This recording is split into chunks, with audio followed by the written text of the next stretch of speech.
Le bien-être est tributaire de nombreux facteurs. La motivation, à condition qu'elle soit autonome, c'est-à-dire née du plaisir et de la conviction, à la différence de la motivation contrôlée, qui elle est menée sous la contrainte. Cette première a des effets positifs pour le bien-être et pousse à la performance. Grâce à quelques leviers, cette motivation est-elle stimulée?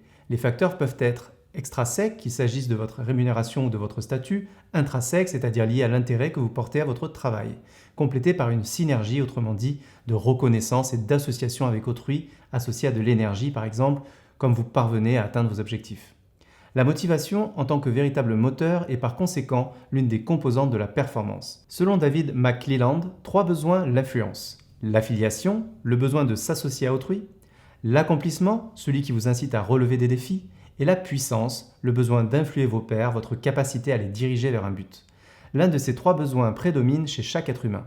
Avez-vous identifié le vôtre? De plus, les recherches en la matière dévoilent que si la motivation, la performance et la satisfaction au travail sont corrélées, la motivation, les valeurs et la culture d'entreprise le sont aussi.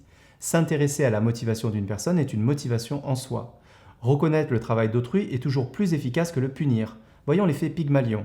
Le simple fait de croire en la réussite de quelqu'un et de lui faire savoir améliore ses probabilités de succès. Et l'effet Golem, si vous pensez qu'un collègue est inefficace et que vous lui transmettez cette croyance, il va le devenir peu à peu et cela va influencer négativement sa performance.